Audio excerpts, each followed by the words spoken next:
শিক্ষক টিচার্স যারা উপস্থিত আছেন তাদের বাইরে অনেকে এখানে নিশ্চয়ই গার্জিয়ান আছেন, সবাইকে লক্ষ্য করে একটি বক্তব্য একটি কথা আমি একটি বিষয় উল্লেখ করতে চাই। সেটি হচ্ছে যে দেখুন, আমার মনে হয় একটি স্কুলে দেখলাম যে তারা খুব সুন্দর একটি জিনিস করেছে।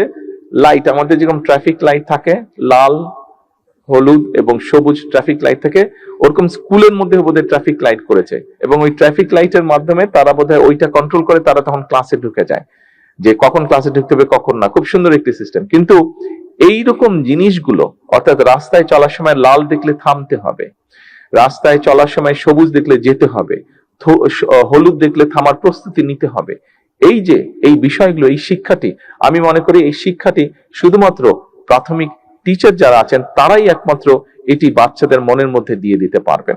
অর্থাৎ আমি যেই জিনিসটি বলতে চাইছি এই উদাহরণটি দিয়ে, যে আমরা যদি আমাদের ভবিষ্যৎকে সুন্দরভাবে গড়ে তুলতে চাই, তাহলে আমাদের যেগুলো ভ্যালুজ আছে, আমরা অনেক সময় খুব দুঃখজনক কিছু কিছু বিষয় দেখি বিভিন্ন জায়গায়, কিন্তু আমরা সকলে মিলে যদি সচেষ্ট হই, বিশেষ করে প্রাইমারি স্কুলের শিক্ষক যারা আছেন, আমরা যদি তাদের সহযোগিতা পাই, তারা যদি আমাদেরকে সহযোগিতা করেন, নিশ্চয়ই তারা সহযোগিতা করবেন, তারা যদি এগিয়ে আসেন, তাহলে এই বাচ্চাদের মনে আমরা ভ্যালুস বা এথিক্স যেগুলো আছে সেগুলো আমরা তাদের মনের মধ্যে দিতে পারি, তাদেরকে সেই শিক্ষা, সেই জ্ঞানটি আমরা দিতে পারি।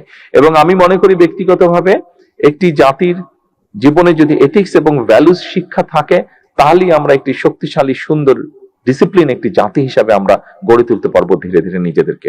আমরা আগামী দিনে সিলেবাস গুলোর মধ্যে আমাদের বিভিন্ন সামাজিক বলেন, ধর্মীয় বলেন, যে এথিক্স বা ভ্যালুস গুলো আছে, পারিবারিক ভ্যালুস বলেন, সামাজিক ভ্যালুস বলেন, ধর্মীয় বলেন, এইগুলোকে আমরা ইনক্লুড করতে চাই। আজকে যে সকল প্রাইমারি স্কুলের শিক্ষক উপস্থিত আছেন, আপনাদেরকে এবং আপনাদের মাধ্যমে বাংলাদেশের সকল প্রাইমারি স্কুলের শিক্ষকদের কাছে আমি সহযোগিতা চাইবো যে আসুন আমরা আমাদের বাচ্চাদের মন গুলোতে, সরল মনগুলোর ভিতরে আমরা এই ভ্যালুস গুলো, পারিবারিক, সামাজিক যে ভ্যালুস গুলো আছে আমাদের, এই ভ্যালুস গুলোকে আমরা তাদের মনের মধ্যে আস্তে আস্তে দেই। আমি আরেকটি জিনিস মনে করি যে শুধু বাচ্চাদেরকে পড়ালেই হবে না, শুধু ক্লাসরুমে আসবে, ক্লাসরুমে পড়বে, আবার বাসায় চলে যাবে। আমি মনে করি তাদেরকে আমাদের কালচার, এই যে আমরা এখানে এত সুন্দর কালচারাল শো দেখলাম, আমরা শুধু এই কয়েকজনের মধ্যে না রাখি সীমাবদ্ধ, আমরা সরকার থেকে উদ্যোগ নেওয়ার চেষ্টা করছি। আমরা যদি শিক্ষকদের সহযোগিতা পাই, নিশ্চয়ই আমরা সেটি সকল বাচ্চার কাছে পৌঁছে দিতে পারবো। কারণ একটি জাতি শুধু যদি শিক্ষা থাকে, তাহলে কিন্তু আমার মনে হয় না জাতি হিসাবে তারা শক্ত বুনিয়াদের উপরে গড়ে উঠতে পারবে। শিক্ষার সাথে সাথে যদি কালচার না থাকে, একটি জাতির নিজস্ব, যা শত হাজার বছর ধরে গড়ে উঠে, কালচার বা ঐতিহ্য গড়ে উঠে, এই বিষয়গুলো আমাদের বাচ্চাদেরকে জানাতে হবে, এই বিষয়গুলো তাদেরকে আমাদের ভিতরে দিতে হবে।